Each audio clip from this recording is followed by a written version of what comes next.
What's up, guys? All right. Right before I started this live stream, a little window popped up here, told me that I had some new settings. So I turned on the super chat, and then it also supposedly has a chat, a setting for whenever this uploads again, and you watch it in replay. It will sit there, and you'll be able to see the chat. So we'll see if that works, right? But a funny thing happened because I went into the settings on YouTube here to take a look at those new things that I'm supposed to be able to do. And there's this feature called hidden viewers. I guess it's blocked people and stuff. And there was about 30 people I had to go through there and unblock. The one that broke my heart was Charlton66. There's no way in the world I would ever block him. But hey, what's up, Mr. Gretzky? But I had about 30 people blocked for some reason, and I'm telling you, YouTube did it, right? So there's about 30 people that are unblocked, and that kind of makes sense considering those were some people who, normally, comment on my stuff. So sorry, I didn't do it. Check to see if you're unblocked, and I may have to get a hold of a few people and being like, hey, man.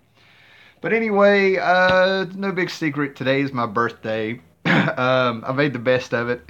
My birthday fell on a Monday. I honestly didn't think about it until I woke up this morning and realized it was my birthday. But when your birthday falls on a Monday, not a lot to do, man. So I went out and I had a hot dog dinner. Hey, what's up? Hey, thanks, Mr. Gretzky. So I went out and had a little hot dog dinner.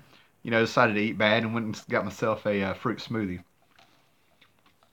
Maybe we'll do some holiday or some birthday celebrating later. I've got about, I don't know, $100 worth of mad money downstairs poked around in little things. So I figure I'll show a few things that I've gotten in the last couple weeks. First thing that I'm very, very happy to find. I put this on Facebook and Twitter. This is a 45 vinyl, a 7-inch, all the way straight from Great Britain. Got here from eBay in record time. But what this is that I've been on a Judge Dredd kick here for a while. So I started playing around on YouTube a few weeks ago and was like, I wonder what I can find on Judge Dredd. And I found two songs, Mutant Blues and Mutants in Mega City 1. Oh, thanks, man. With original Brian Boland cover art. And I found this, including shipping. It came to $7, and it got here from England 4 days before it was supposed to. So to come overseas, that's just amazing. But the band is called the Fink Brothers. This is around 1985. For people watching overseas, this is probably no big news, but this is something big over here. But I was thinking about the 80s and music and stuff, so there's a little theme here. But I never heard of Judge Dredd until I heard Anthrax have a song called I Am the Law. And you would get these interviews and stuff where they would talk about, finding, 2000 AD in Judge Dredd when they were touring over there. Yeah, I think Gretzky, somebody else said they had that if it wasn't you. I got the 45 of Nobody Loves the Hulk by the Traits. I've got to check that out. You're the second person, or you've told me twice. I'm not sure, so I got to check that out. Are you serious? I've never seen that. Yeah, yeah, yeah. But there was a band, yeah, Creature is sitting there going, are you serious? I've never seen that. Yeah, but this is original Brian Boland art. I'll show the back of it in a minute. But I got to flatten it out. Yep, that was you, Gretzky. Awesome, man. Awesome. Count Von Strange the Fourth has appeared. So anyway, so there's a band called Madness in the 80s, and they had a huge hit over here with Our House. Everybody knows that song and stuff. And apparently a couple members had a side project, or maybe Madness broke up. I don't know. Wasn't over there. Oh, thanks, man. And they came up with the Fink Brothers, and they wrote two songs. Mutants in Mega City 1. There's a video. You can put it on. You can look these songs up on YouTube. And they had a song called Mutant Blues, which is the B side. And isn't that always the freaking way, man? Whenever I had 45 vinyls, and I still have some, I always kind of like the B side. Maggie May by Rod Stewart was a B side, right? So I got this, and like I said, it was like $7, including shipping. Hey, Heller, Kyle Walker would love that Dread vinyl. Oh, yeah, yeah, I checked out his stuff. Somebody else told me about him. Here's the back. This is original Brian Boland art from 1985. And the songs are unique and stuff, right? Here's the actual album. Hey, thanks, Creature. Yeah. So here's the actual album and stuff. I got to put back in there, and I don't. This thing's got a roll in it. And honestly, I don't know if I did it or not, but I'll get it flattened back out. It's not a problem. So yeah, that was the cool thing. I actually like the little mutant in the derby, man, with the Mega City in the background. It's cool stuff. Cool stuff. So yeah, that was kind of cool. And when it was shipped from England, whoever these people are, they're vinyl. I'll give them a plug. Vinyltap .com.uk. Yeah, some good stuff. Some good stuff. So yeah, it came packaged like this. Yeah, I've had as far as my birthday goes, I think I'm up to like 100 happy birthdays on Facebook. Two, three fine people have messaged me on Messenger, and I've gotten two, three texts. And I got to talk to somebody today, so I kind of consider that my birthday present, right? So the thing that I stopped and got for myself today is after all that Ollie's stuff that was on sale, the hardbacks, omnibus trades, everything like that, that were like 80 to 95% off, 80 to 85% off, or whatever it was. Uh, Decided to go back and just treat myself. Did anybody buy you some new shelves? No, I might talk about that in a minute. Nah, nobody's bought me shelves.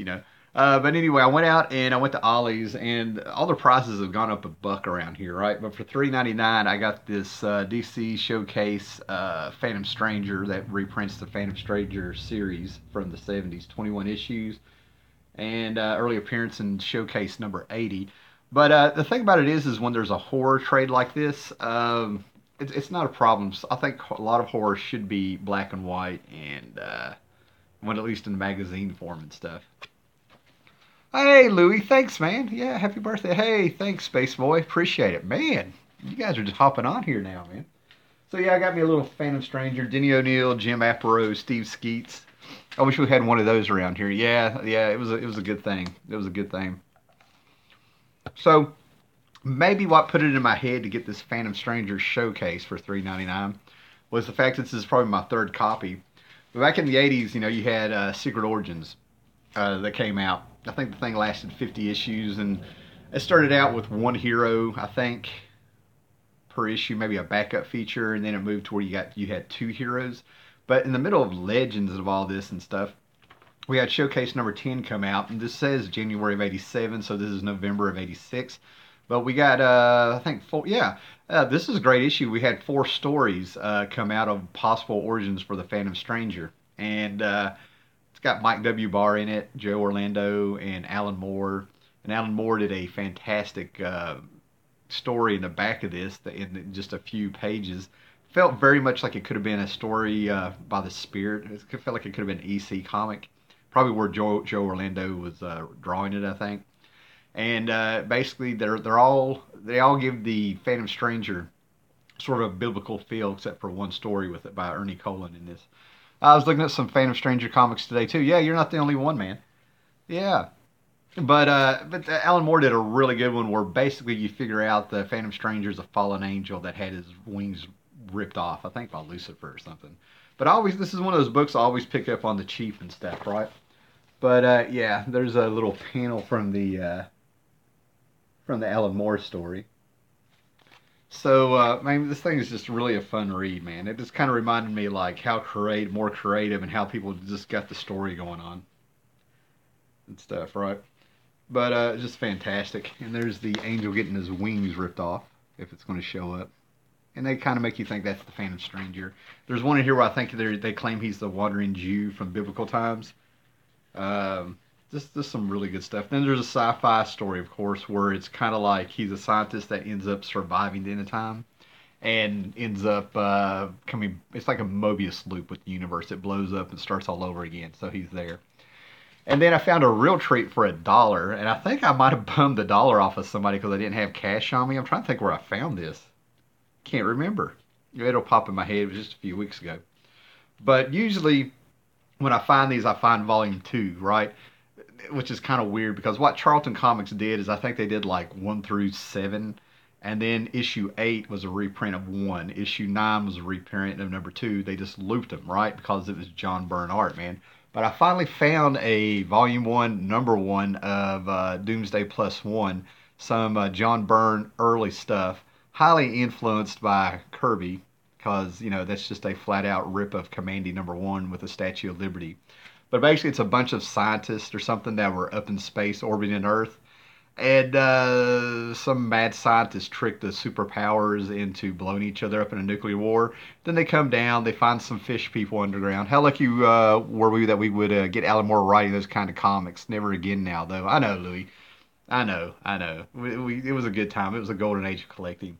But anyway, these scientists come back down to a post-apocalyptic world, and they just happen to find a woolly mammoth frozen with a Viking, and then they meet some underwater fish people that could be Atlantean. Just really good stuff. Hey, JLS Comics, what's going on? But it just gets better and better. But like, if you're a John Byrne fan, this is the stuff that he was doing before he went to Marvel. These were just fantastic. Fantagraphics reprinted all of these and recolored them in the 80s, so you can get a set from them also. So I'm gonna get off this before I look at it. And that's really all I've really bought. No big deal, man. But I got the Metal Man Showcase 2 at Ollie's. Awesome, man. People have been hitting those Ollies up. Yeah, that showcase, if it's the one I'm thinking of, it was huge. They had, I remember seeing one or two volumes, and one of them was just huge, bigger than Archive Edition. All right, so sitting here talking about it being birthday time and stuff, all of a sudden, I started thinking, and I was digging around here a little bit since the shelves are gone. This is the first time I've actually touched this room since making sure all the comics were all right. But I got in there and I found something from 1989 where I went to the concert. And I hate this band. I hated this band before I went, but I was like giving it a chance. It was my 16th birthday, about a week before. And this is back when you could get concert tickets for something like $8 to $12 or something. Can't remember how much they were, but I found some around here. But I liked a band called Faster Pussycat.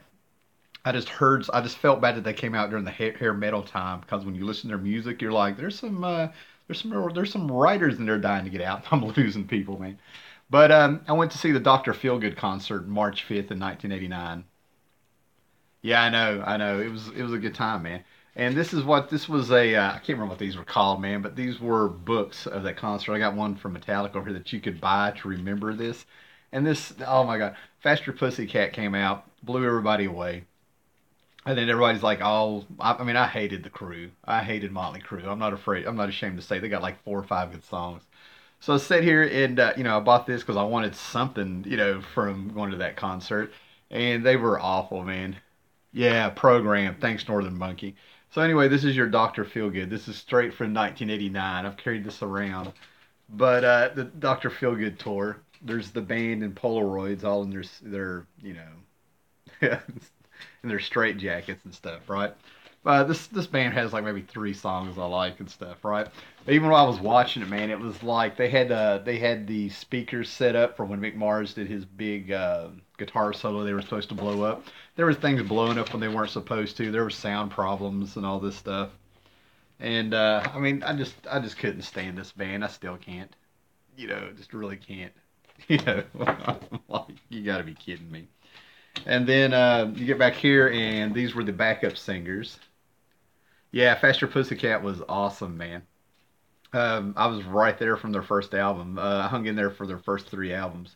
So these were the backup singers, and the guitar player Mick Mars, I think, married her. And what is so funny is they look alike. And really, if you look at the pictures of Mick Mars and who he married, they look alike. So yeah, and then those were all the albums they had since then. I mean, who doesn't remember Home Sweet Home, a staple of MTV in 1985? Those girls remind me of the Blink 182 chick. That Blink 182 chick that you're talking about, her name is right on the tip of my tongue, but she was a porn star. That was the gag about her being there and stuff. But she had not to be a bummer on that girl. I don't want to blow it up and stuff, but like she lost her daughter and stuff. That's why I know who. That's why I know who she is. Somebody finally like she got interviewed on mainstream TV and stuff. Yeah. So guys, what we got here? Home Sweet Home is my wife's song. Well, that's awesome, man. Because we know she's a dreamer with a heart of gold. She had to run away hide. Mars is a creepy looking dude. Yeah, I think he had I think he has some kind of disease or something. Seriously, like a degenerative disease and stuff that affects his skeleton or something. I don't know. You hear all kinds of urban legends about hair metal bands and stuff. It usually comes down to drugs and decadence. Yeah, that's what I heard and stuff, right? So some other stuff that's going on around here. No, not really. I've been reading some old '70s stuff. Right, I've finally gotten into reading Claw the Unconquered. It started out as just an off and off, just what it is. It's a rip off of Conan. I remember hearing people say that, and it kind of made me roll my eyes. Well, it is, but he has a cursed demonic hand that he keeps in there. But eventually, what happened was Keith Giffen came on there. All of a sudden, it started getting like this sci-fi feel to it. How's the shelving situation? Okay, see when they came here, Tommy Lee wasn't drumming. Not surprised about that. As far as the shelving situation goes, I'm holding off buying shelves. Like I said, I got some mad money downstairs for a rainy day. I usually try to keep $100 back in case anything happens and stuff. And I don't really touch it in case I want to take a random trip or something, or car breaks down or something like that. So I have some money to get at least another shelf, go a little bit nicer than what I have. But I've decided I'm going to. So I decided he burned his hand. Yeah, I think I remember something about that. But what I'm going to do is I have 3 boxes of comics now that I'm going to sell down. I think this is going to motivate me to sell some of this collection down and finally do it. Sandman Universe comics. I was going to bring that up, but I didn't think anybody would know what I was talking about. So thank you, Northern Monkey, there. Not to skip around, but that's a shelving situation. They're still better than Def Leppard's drummer, only one hand. Man, we're getting cheeky tonight. Okay, so Northern Monkey, do you guys? I don't know. Yeah, that's funny. All right, guys, I've been asked, so I'm going to talk about it, and I got viewers going up and down. Yeah, people coming in and out. But Northern Monkey just made a comment about my thoughts on the Sandman universe comics that are coming out. I'm trying to think if they're starting in August or something, but they're coming around, and apparently they've been working on these books for a year, and nobody was allowed to say anything. Neil Gaiman has come in and he's overseeing 4 new books that are coming out, if I remember right. And it's going to have different creators. Each one has different creators. It's kind of like Neil is like the editor over him. He's listening to things, guiding things. And these people have been doing some fantastic work. And I've actually found someone on Twitter. I can't remember her name, but she's the artist on a book called House of Whispers. All 4 of these books that are coming out are going back and pulling from Neil Gaiman's Sandman universe and stuff, right? We get Books of Magic coming back, but this time it's sort of like I wouldn't say it's a reboot, but somehow we're going back to the beginning with Tim Hunter, who was the original. Tim Hunter was the original before Harry Potter, the magician. That there's this great 4-issue miniseries that everybody should get called the Books of Magic before there was the ongoing series through Vertigo. I'm looking forward to that. And then we had House of Whispers. Hey, Splash Page Comics, what's going on? Then we had House of Whispers that's coming out, where that's the new mystery house that just kind of appears the way they're talking about it, and it's adding to House of Secrets, House of Mystery. Now we have House of Whispers. So anything with Cain and Abel in it, I'm there. Oh my gosh, what are the other 2 books? They're right on the tip of my tongue. Books of Magic, House of Whispers. But there's 2 other books, and they're going to be set off. They'll want to get all of this to set off. There's going to be this big special. And overall, the biggest thing about it is now that Daniel, the new Dream, who came up, now he's like 20, been 20 years. Lucifer was the other one. Yeah, yeah. Thank you, Northern Monkey. But the Dream. Oh, yeah, everybody's saying hi. So basically, Dream has disappeared. And if you read the series, Dream disappeared for something like 70 years or something the first time around, and the dreaming fell apart. So it's kind of starting out where it kind of began. You know, Morpheus, the original Sandman, was trapped, by this I don't know what you call it, pawn shop little spell that was meant for his sister Death, and he ended up being entrapped for like 80 years or something. And now Daniel's just disappeared. And it's going in the big one shot that's coming out to blow all this up. Splash page. Oh, everybody's saying hi. So it's going to be a one-shot comic with a great Jay Lee cover. So I think it's going to be fantastic. I'm actually my pull list, the stuff that I buy online that I pre-order and stuff, is actually so small, and a lot of the things that I collect are ending because it's mostly like miniseries like Batman White Knight, Community Challenge. Astro City has completed, will be completing its run with issue 52.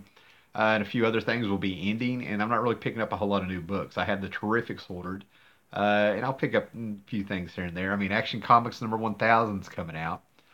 I can't believe we still ain't got the end of Miracle Man yet from Marvel. They ended up the whole thing very badly. Yeah, I mean, I wasn't surprised. I called it. Northern Monkey, I'll be picking all of them up. I think I will too. So that's what I'm saying. I'm going to be holding back on the money. My budget for comics isn't going to be touched that much. House of Whispers sounds like it'll be good. The artwork that I've seen, I wish I could remember her name, but I've found her on Twitter, and you can do hashtag Sandman Universe, and you'll find her stuff. She's putting out preliminary sketches of some of these characters and stuff, right? And I've seen a few people, the creators on this, say that it's been a year they've been working on this, and they can finally say something. So it sounds to me like they're just going to have the Sandman book, the Overture, and a few things the game has come out with have been notoriously late. So I guess they're like, we better do this. That is her.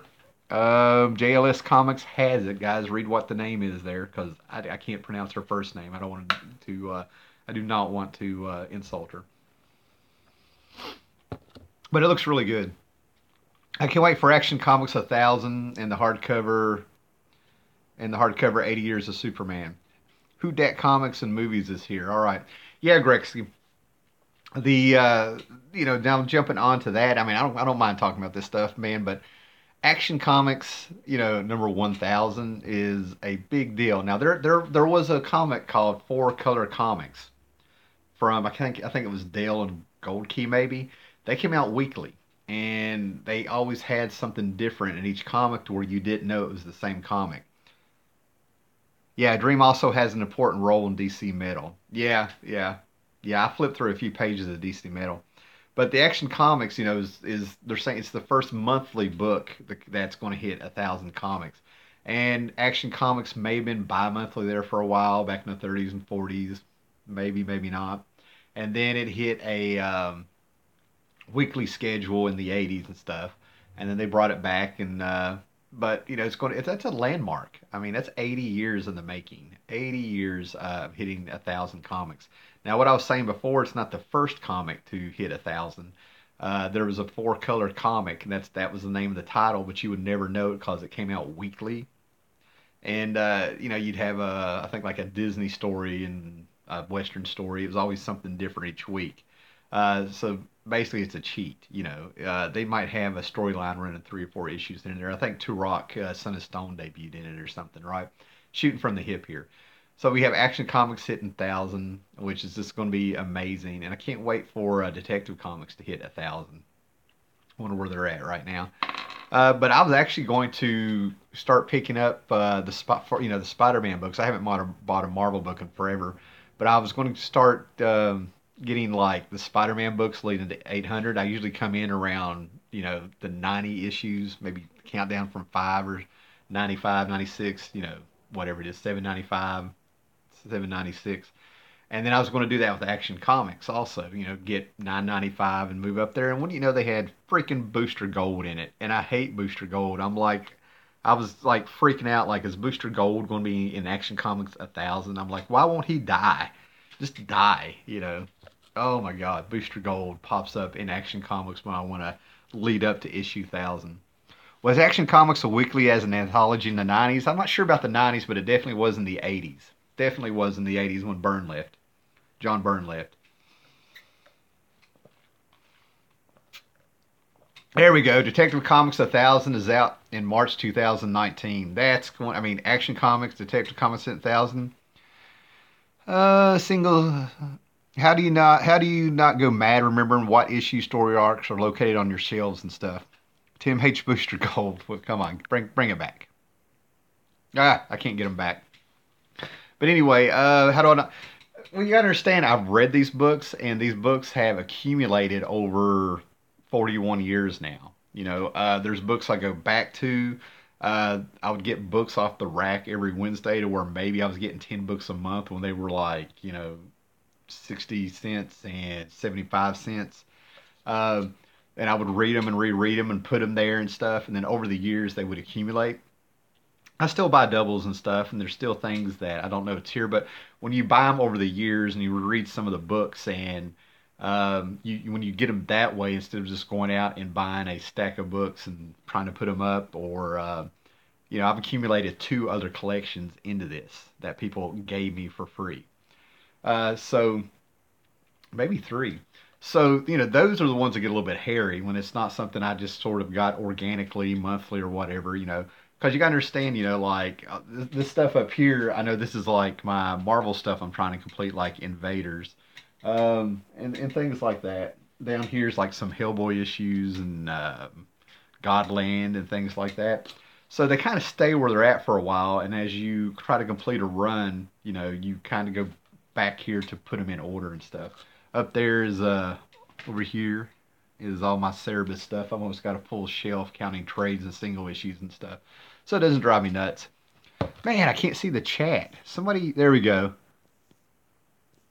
Yeah, Jared Osborne, you sound really surprised that it's about Booster Gold. The Miz wants to be Booster Gold on screen. He'd be perfect. He'd be perfect. Oh, the chat's froze, man. Okay, guys, anyone else have any more questions and stuff? I just figured I'd get on here and chat for a little bit and show off my record. So we're back to the cam here. All right, for you guys that just came in, I'm going to show this off one more time here, wherever it went. But there we go. Hey, people are coming in now. But once again, here is my. Have you been getting into the Cerebus and Hale comics much? Yeah, I don't recommend them. Thoughts on the DC New Age of Heroes? Yeah. Jared Osborne asked about Cerebus and Hale comics. I like them, but I'm a Cerebus fan. I get Dave Sims stuff. Yeah, I was going to talk about that again, man. But I don't recommend them to people. I mean, they're comic strips. Hey, Paulo, what's going on? All kinds of people popping in here. Thoughts on DC New Age of Heroes? I'm kind of digging it. I read the Fantastics. Some of the books I think are going to flop pretty good. Silencer was pretty good. I have number one of that. But I'm getting a kick out of how there is a market, I think, of people who have just walked away from Marvel Comics, and DC has come in here, and basically we're getting Marvel Comics. I mean, what's that guy's name? It's right on the tip of my tongue. But anyway, they have a. I've been liking them. I recommend them. People like comic strips, after all. Yeah. Maybe I'll talk about them. Maybe I'll talk about them, Jared. Maybe I'll pop. I've got them. I've got the whole set up there. Oh, what is his name, man? It's right on the tip of my tongue. But anyway, they got one that Sideways is Spider-Man, the Fantastics, which was a fantastic first issue. The Terrifics, I mean. Oh man, they're all coming in here.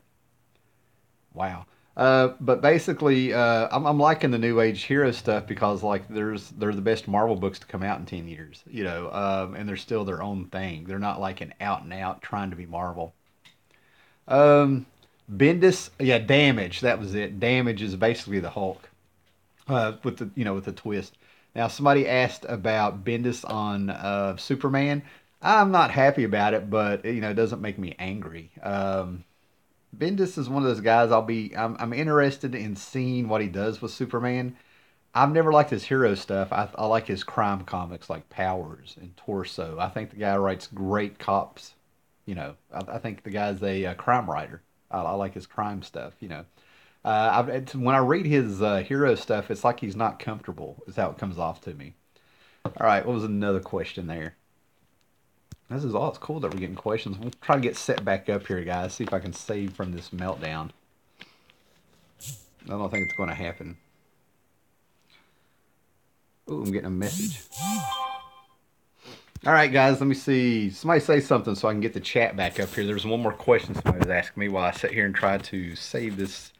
Save this. Judge Dredd. I've been reading Cross for the. Whoa. Woo. Thanks, guys. Let me go down here. Sorry for getting my finger. Okay, thoughts on RoboCop and Judge Dredd, the similarities. Yeah, I'll get to that one. Damage. I've been reading Cross for the first time. Good stuff, but you'd better the Ultra Gore. Yeah, okay. And then Louis is like, I have a vinyl edition for V Vendetta, Alan Moore. That is awesome, man. I'm going to look that up. Okay, so first thing, because I can answer it the quickest. And Jared, you've been reading Crossed. Yeah, I actually got to talk to Garth Ennis about Crossed for like 2 minutes and stuff, right? Very interesting stuff. But Crossed is the one book that cracks me up. Crossed is the there we go. Is it going to do it? No. Doing it like this, guys. Cross is that book that cracks me up because it was like people all of a sudden were taking their Playboys out of the closet, and they were proud to say they watched the Playboy as long as they could hide their cross. Cross is a that's a book that is just too much for me. I have some of the Alan Moore issues. Alan Moore came on that book and wrote some Cross and stuff, right? Now somebody asked about the similarities between Judge Dredd and RoboCop. And it's one of those things I've never really thought about, man. But I think they're both awesome. Um, was RoboCop inspired by Judge Dredd? I'm not saying it's not, but yeah, I may not be the guy to really ask about this because I like them both. Judge Dredd is all about being the law. I am the law. He is the law. And you got RoboCop who comes in there and starts out as pretty much a cyborg machine that's all about the law and following the law. But he doesn't, he doesn't, he's basically more what a cop is supposed to be, where Judge Dredd is judge, jury, and executioner. So I think the similarities were there, but let's face it, you know, Judge Dredd has the better ride. I mean, that was it that bike is called the Lawgiver or something like that. He's got the better bike. But yeah, I like them both, and I can see the similarities to them. But yeah, I never thought about that. Okay, any more questions, guys?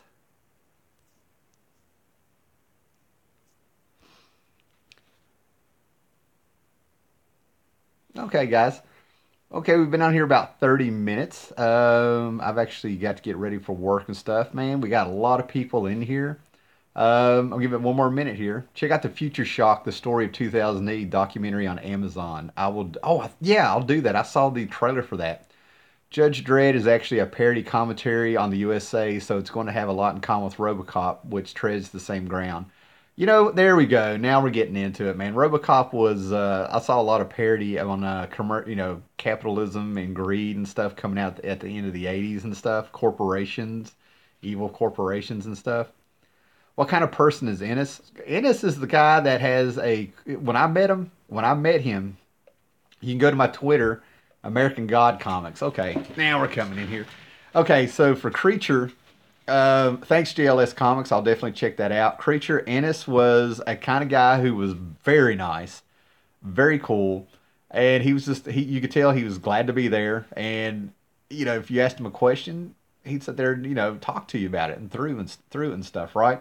You can actually picture yourself having a freaking beer with this guy, and it'd be the same way.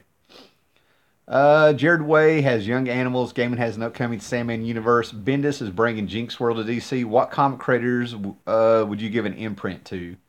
Well, okay. Let me try to get these. Okay, I'm going down the line here. The Minority Monkey, the American God comics. I've only read three of them. They're fantastic. I also like the TV show that was on Stars that you can watch. Highly recommend it. Okay, Jared Way has Young Animals. Gaiman has the upcoming Sandman universe. Bendis is bringing Jinx World. What comic creator would you have put on an imprint? Whoa. Come on. There we go. Would you give an imprint to? Okay, Grant Morrison. Okay, Cruder Quoten. When you're talking about giving somebody an imprint and stuff, check out Heavy Metal from the last, I think, 2 years. Grant Morrison's been editor in chief on that. Somebody I'd give an imprint to. Jim Shooter. I want Jim Shooter to come back. Give him something. Let him try it again. With what they're doing there. I mean, not a fantastic. I know there's other superstar artists and stuff out there and stuff, but really, I would end up like talking about so much stuff I don't like in comics right now that this would be a bummer. Murdoch the Pooch. Speaking of Ennis, what are your thoughts on all his work on Punisher? I'll give an imprint, and then we have Jared Way. I'll give an imprint to Carla Speed, McNeil, Rich Finder. She has a lot of cool ideas. Awesome. Yeah. Murdoch the Pooch, you were talking about all his work on Punisher. I think he started out with kind of like doing Hitman and a few things.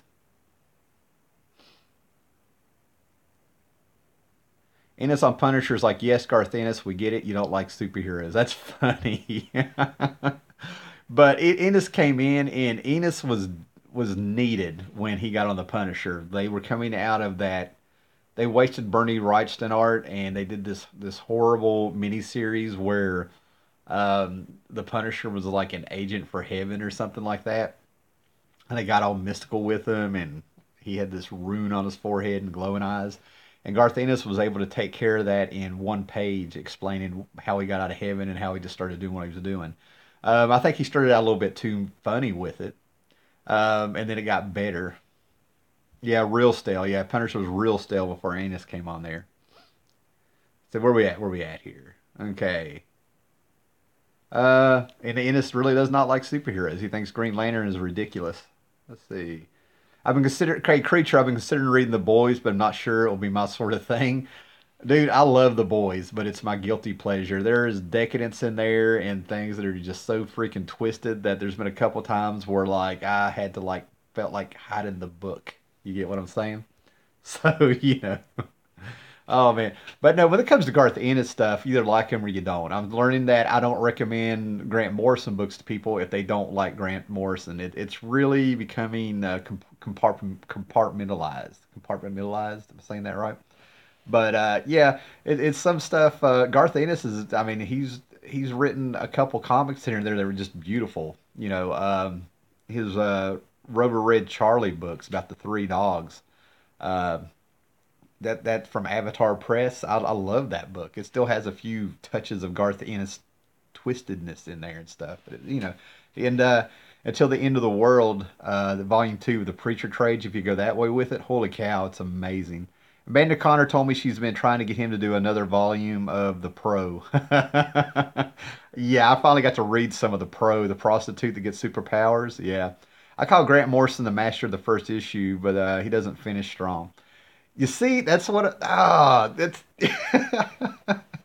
see, that's what I mean. It's so hit or miss with his endings and stuff, right? I had Animal Man ended incredible. That's going back to, you know, 19 what, 88 and 89. Jason Smith's out there. What's up, man? But overall, Garth Ennis to me has one of the biggest bodies of work that is consistently good. Consistently good. If it's a war story, he can write a war story. When he does try to take on heroes, he finds a little something there. All right. And we got people popping in left and right here. Um, Grant Morrison. My problem is I'm a Grant Morrison fan. I'm not a mark for the guy. I mean, if he writes something stupid, I'll call it out, But overall, he's done some fantastic stuff, and when he's able to actually lighten up a little bit, like when he was doing, JLA, when he brought the Justice League back. I was real nervous, man, because, I knew the guy from Sebastiano Doom Patrol and his Animal Man stuff and a few things there. And then the guy comes in and he just bases them on the gods of Olympus, and really thinks it through, man. And the guy knows his Silver Age and Bronze Age comics. There's things he pulled in with Rock of Ages when he was doing the JLA where Darkseid is, where it really came from and stuff. That, like he had the Atom, the little Atom that shrinks. He had him with a white in his costume. And the hood was white, the mask and everything like that. And you can go back and look at some ads, um, in some 70s comics and stuff, and you would have a circle of heads that was the Justice League, and they miscolored the Atom, and it was all white, and I was always convinced that's where he got that.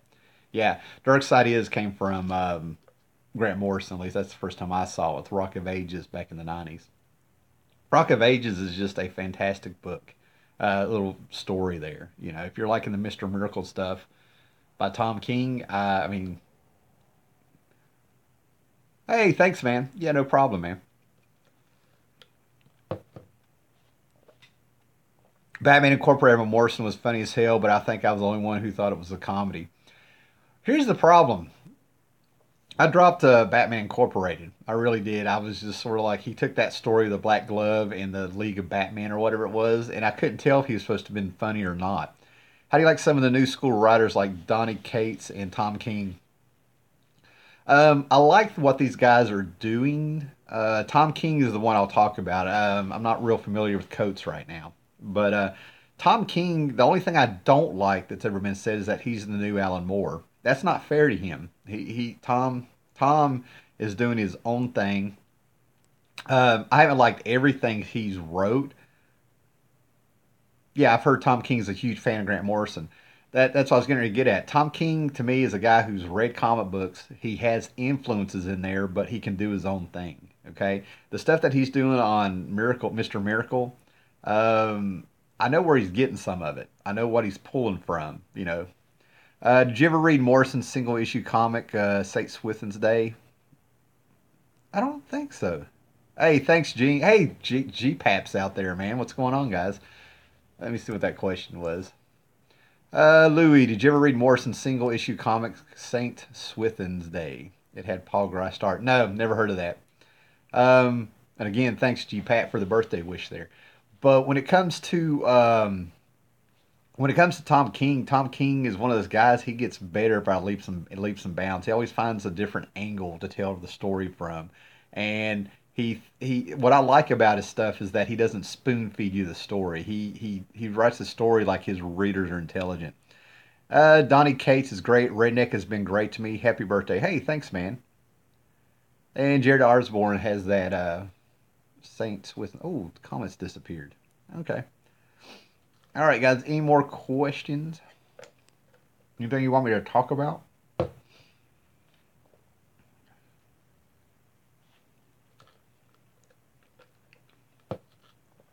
Oh. All right, guys. Thanks for everybody popping in here. Thanks for spending a little bit of time on my birthday.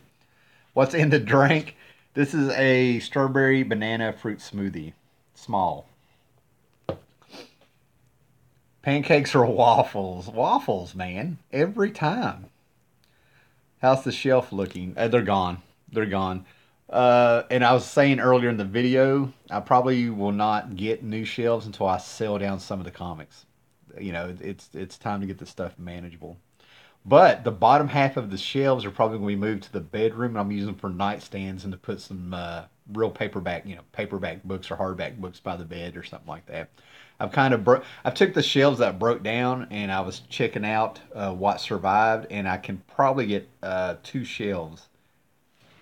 Basically, the bottom half here, I can still use. So I'm going to probably put some CDs in them, some books, and put them around the house and whatnot. Waste them. I'll probably end up painting the top of them, sanding them down a little bit, and recycling at least half of the shelves. I've already torn them down. Can you talk about the Archie Goodwin and the importance of Epic Comics and the ultimate demise? Go to the lumberyard, buy some 1x8 shelves, build your own shelves. I'll look on YouTube and see if I can figure out how to do it. Yeah, I had the ones like that, and they did the same exact thing I used for my trades. Yeah. Okay, Jared Osborne, I may be hitting you up somewhere like on Twitter or something. We're going to talk shelves. Okay. Can you talk about Archie Goodwin and the importance of Epic Comics and the ultimate demise? Getting me right off the hip here. GPAP coming out to Archie Goodwin. Archie Goodwin. Archie Goodwin was an editor, writer, and stuff, and I think he did Warren Comics and horror comics, and he worked behind the scenes. And whoa, I'm getting over. Oh wow, hold on, guys. Just everybody jumped in there. Thoughts on the state of comics YouTube? Keeping up with the drama. I'll do that in a minute. Yeah, Jared's saying it's real easy to build shelves and bookcases. So I got an apartment here. I don't have any tools except for except for what you hammers and stuff. Oh man, you know what, GPAP? I might talk a little bit about Archie Goodwin and stuff, man. But that guy was like the heart of comics and stuff, man. I mean, he's got ties to Starman, my favorite book. He did Epic Comics, Epic Illustrated, and Epic magazines and lines of comics and stuff. And anything he touched was golden, and creators loved him and stuff. So I may end up doing a whole video on him. That's what I might do.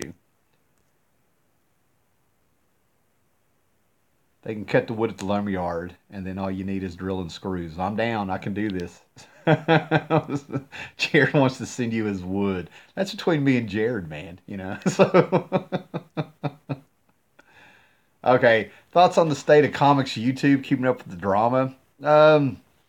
I've always said what people want to do on their channels, let them do it and stuff.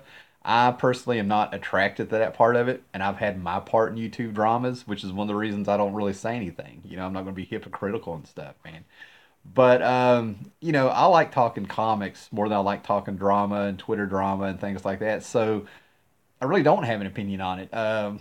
Every now and then I might binge watch a few of those videos to see what's going on or check out Twitter and stuff. But yeah, Twitter drama is endless to stay away from it. But see, my problem is that I never see the point of what anybody's trying to accomplish except argue back and forth. I like things to have a resolution and an end and it goes somewhere. And I'm sure I can name all of the good stuff that's come out of the Comicsgate stuff or whatever, and I can name a lot of the bad stuff that's come out of it. Um, Glad I'm an angel. Don't do drama anymore. See, that's exactly what somebody would say, So, but the whole thing is that the biggest thing is Marvel had to change because of a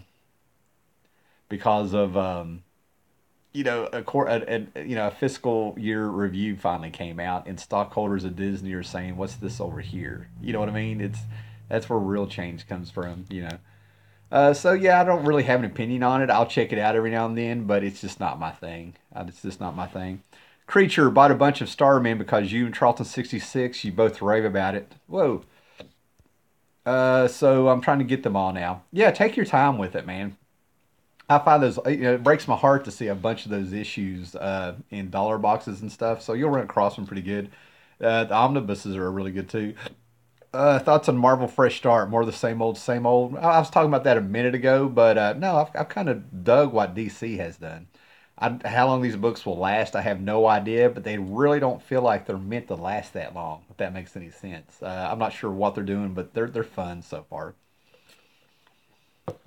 Getting back to James Robinson's Starman, my buddy, one of my buddy Tim Anderson and a few other people have been picking up the issues and reading them stuff. Pretty much from hearing me talk about them, and they're loving them. They're loving them till July. Yeah, yeah. Oh, the Marvel Fresh Start. Hold on, I was thinking DC. Their new so many relaunch and stuff. The Marvel Fresh Start, guys. It's not a slam, and I don't want to make anybody mad, and I'm not going to jump in there, man. But the worst thing that's come out of what Marvel's done for a few years ago is they've lost their reputation. You have an idea how long the Marvel books will last? Not long, same as all Marvel books, yeah. Does Marvel need a gender equivalent to every character? Okay. But Marvel's irrelevant, right? I mean, here we are.